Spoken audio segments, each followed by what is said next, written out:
Hi friends, I Mahesh, educator and Unacademy. Unacademy యాప్ని ఫ్రీగా download చేసుకోండి. డిస్ప్లే మీద కనబడుతున్న ఈ లింక్ని కింద డిస్క్రిప్షన్ బాక్స్లో ఇవ్వడం జరిగింది. ఆ లింక్ని మీరు క్లిక్ చేయడం ద్వారా మమ్మల్ని ఫాలో చేయవచ్చు. అండ్ మేము అర్థమెటిక్స్ అండ్ రీజనింగ్ నుంచి ప్రతి టాపిక్ పైన షార్ట్కట్స్తో కూడిన ట్రిక్స్ని అప్లోడ్ చేయడం జరుగుతుంది. మా ఛానల్ యొక్క అప్డేట్స్ని పొందాలనుకుంటే సబ్స్క్రైబ్ బటన్ పైన క్లిక్ చేయండి, పక్కనున్న బెల్ ఐకాన్ పైన క్లిక్ చేయండి. ఎగ్జాంపుల్, క్రింది వాటిలో కవల ప్రధానాంకాల జత కానిది ఏది? సో కవల ప్రధానాంకాలు అనగానే ఫస్ట్ వాటి డెఫినేషన్ తెలవాలి. సో కవల ప్రధాన సంఖ్యలు అంటే రెండు కూడా ప్రధాన సంఖ్యలు కావాలి మరియు వాటి మధ్య భేదం రెండై ఉండాలి. ఇది డెఫినేషన్. ఇది మనకు తెలిసినప్పుడు ఈ క్వశ్చన్ ఈజీగా చేయొచ్చు. సో ఫస్ట్ ఎగ్జాంపుల్లో 3, 5 ఈ రెండు ప్రధాన సంఖ్యలండి అండ్ వాటి మధ్య డిఫరెన్స్ అనేది 2 ఉంది కాబట్టి ఇది ఒక కవల ప్రధానాంకాల జత. మనకు అడిగింది కానిది ఏది అని అడిగాడు. సో ఇక్కడ 41, 43 ఈ రెండు కూడా ప్రధాన సంఖ్యలే. సో అగైన్ ఇక్కడ డిఫరెన్స్ 2 ఉంది. సో ఇది కూడా కవల ప్రధానాంకాల జతనే. అండ్ 51, 61 కూడా రెండు ప్రధాన సంఖ్యలే, వాటి డిఫరెన్స్ కూడా 2a. కానీ 91 అనేది ప్రధాన సంఖ్య కాదు, కానీ వీటి మధ్య డిఫరెన్స్ 2 ఉంది. సో ఇది ప్రధాన సంఖ్య కాదు కాబట్టి ఇది ప్రధానాంకాల జత, కవల ప్రధానాంకాల జత కాదు అని చెప్పాలి. ఆన్సర్ వచ్చేసి option number 4 is correct. Option number 4 is correct. ఒక్క నిమిషం, మనకి ఇక్కడ 100 లోపు ప్రధాన సంఖ్యలు నోట్ ఉండడం వల్ల ప్లస్ పాయింట్ ఇది అనమాట. సో మనకు 100 లోపు మొత్తం 25 ప్రధాన సంఖ్యలు ఉంటాయి. సో అవి ఏంటో కూడా తెలియడం ద్వారా ఇటువంటి క్వశ్చన్స్ ఈజీగా సాల్వ్ చేయొచ్చు. Next example, under root of 0.7 into 0.07 into x equal to 0.07 into 0.7 into root y అయితే x/y విలువ ఎంత? సో ఇది సింప్లిఫికేషన్ పర్పస్. కొంచెం క్లియర్గా గమనిస్తే ఇక్కడ పదాలు సేమ్ ఉన్నాయి. చూడండి ఒకసారి, 0.7, 0.7, 0.0007, 0.07 అండ్ ఇక్కడ రూట్ ఎక్స్ ఉంది, ఇక్కడ రూట్ వై ఉంది. మనకేమో x/y అడుగుతున్నాడు. సో మనకి x/y కావాలి కాబట్టి ఇచ్చిన ఈక్వేషన్ని స్క్వేరింగ్ అండ్ బోత్ సైడ్ ఇరువైపులా వర్గం చేయగా స్కోరింగ్ అండ్ బోత్ సైడ్ చేస్తే మనకి ఏమొస్తుంది? ఇక్కడ ఫస్ట్ స్టెప్నేమో ఈ రూట్ క్యాన్సిల్ అయిపోతుంది, స్క్వేర్కి square root get cancel. At the same time ఇక్కడేమో హోల్ స్క్వేర్ అవుతుంది. సో ఫస్ట్ స్టెప్లో మనకి మిగిలినది ఏంటి? 0.7 into 0.07 ఇంటూ రూట్ ఎక్స్ అంటే ఎక్స్ ఉంటుంది హోల్ స్క్వేర్ చేసినప్పుడు. ఎట్ ద సేమ్ టైం ఇక్కడనేమో 0.07 ఆల్రెడీ ఉంది, ఇంకో 0.07 వస్తుంది హోల్ స్క్వేర్ చేసినాం కాబట్టి, ఇంటూ 0.7 ఇంటూ 0.7 ఇంటూ రూట్ వైసీ అంటే వై స్క్వేర్ కాబట్టి స్క్వేర్ రూట్కి స్క్వేర్ గెట్ క్యాన్సల్, రిమైనింగ్ మనకు వై మిగులుతుంది. సో 0.7 ఒక 0.7 క్యాన్సల్, 0.07 ఒక 0.07 గెట్ క్యాన్సల్. ఇక్కడ మనకి ఎక్స్ ఉంది. So X equal to 0.7 into 0.07 into Y. So మనకు అడిగింది x/y. So x/y equal to ఈ రెండు మల్టిప్లికేషన్ చేస్తే 7 49. ఓకే, మనం పాయింట్ ఎక్కడ పెట్టాలి? ఇక్కడనేమో రెండు సంఖ్యలు ఉన్నాయి, ఇక్కడ ఒక సంఖ్య ఉంది, అంటే మొత్తం 3 అంకెల ముంగట పాయింట్ పెట్టాలి. సో 1, 2 ఇంకొకటి తీసుకుంటే 3 ఈక్వల్ టు 0. సో 0.049 అనేది ఆన్సర్. సో 0.049 ఆప్షన్ నెంబర్ 3లో ఉంది. So again option number 3 is correct. Option number 3 అనేది correct answer. Next question, 2⁻1/3 plus 2⁻−1/3 నాకు అకర్ణీయ కారణాంకం ఏంటి? సో అకర్ణీయ కారణాంకం అంటే మనకేమో చిన్న చిన్న ఎగ్జాంపుల్స్ ఈజీగా ఐడెంటిఫై చేయొచ్చు. ఏ విధంగా అంటే a+bకి అకర్ణీయ కారణాంకం a-b. సో ఈ విధంగా సింపుల్ వాటికి చేయొచ్చు. కానీ ఇక్కడ మనకు అడుగుతున్నదేమో డిఫరెంట్ వన్గా ఉంది. ఏ విధంగా ఉందంటే a⁻1/3 ప్లస్ b⁻−1/3 ఉంది. దీనికి అకర్ణీయ కారణాంకం వచ్చేసి a⁻2/3 ప్లస్ b⁻−2/3 -1 అనేది ఆన్సర్. సో -1 అనేది answer. So a⁻2/3 plus b⁻−2/3 -1 అనేది ఆన్సర్. సో ఆ విధంగా మనం సబ్స్టిట్యూట్ చేయగలిగితే ఇక్కడ మనకి a ప్లేస్లో 2 ఉందన్నమాట. సో 2⁻1/3 ప్లస్ 2⁻−1/3 అది మన క్వశ్చన్. సో దీని నుంచి ఏం చేయొచ్చు? ఇప్పుడు 2⁻2/3 ప్లస్ 2⁻−2/3 -1 అనేది ఆన్సర్. సో ఆప్షన్ అనేది మనకి మళ్ళీ 3లో ఉంది. So again third one is correct one. Third one is correct one. So అకర్ణీయ కారణాంకాలు, సో అకర్ణీయ కారణాంకాలు ఇవి 4 ఉంటాయండి. ఒకటి a+b, ఒకటి a-b, ఒకటి a⁻1/3 plus b⁻−1/3 and last one a⁻1/3 plus b⁻−1/3. So ఈ 4 పాయింట్స్ డైరెక్ట్గా తెలిస్తే మనకి ఈజీగా ఒక క్వశ్చన్కి మార్క్ చేయొచ్చు.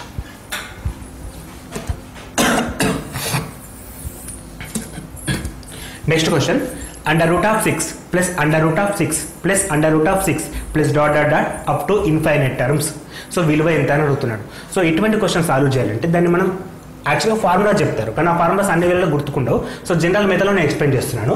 సో ఆ మొత్తం విలువని ఎక్స్కి సమానం అనుకుంటున్నాను. ఆ మొత్తం విలువని ఎక్స్కి సమానం అనుకుంటున్నాను.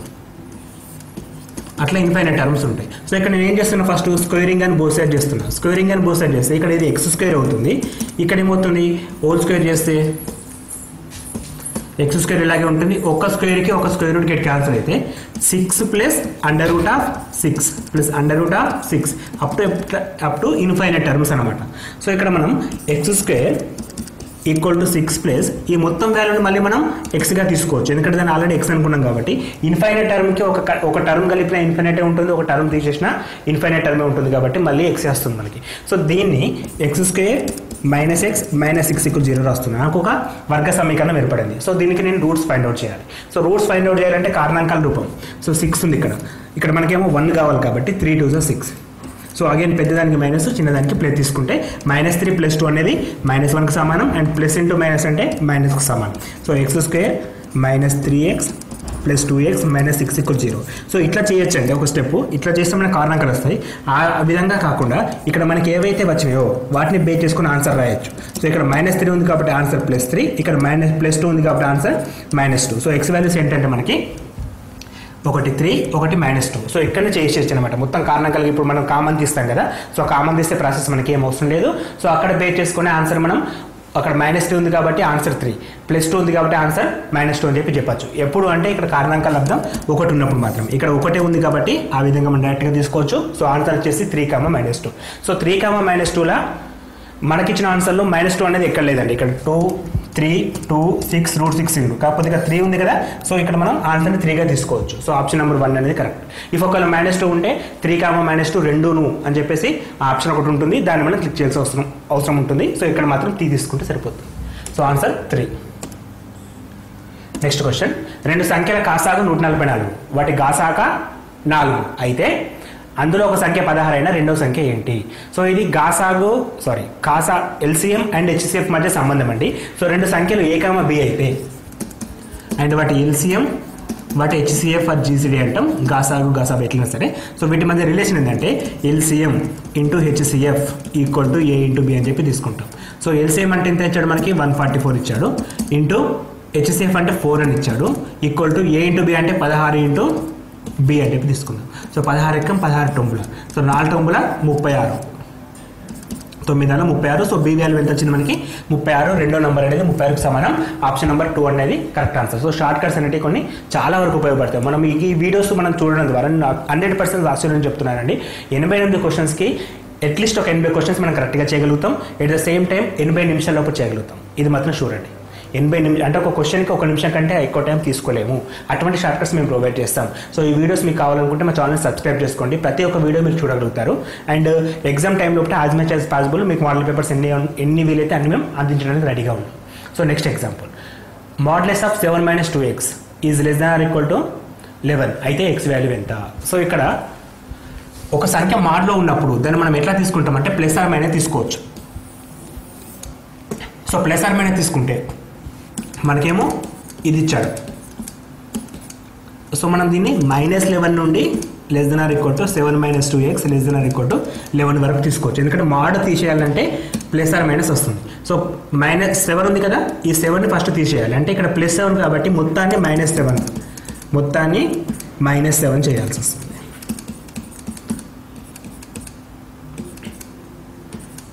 సో 11 -7 అంటే -18, 7 గెట్ క్యాన్సల్, -2x ఇది 4 ఉంటుంది. సో అగైన్ 2తో చేయాలి, ఎందుకంటే 2తో డివిజన్ చేయాలి.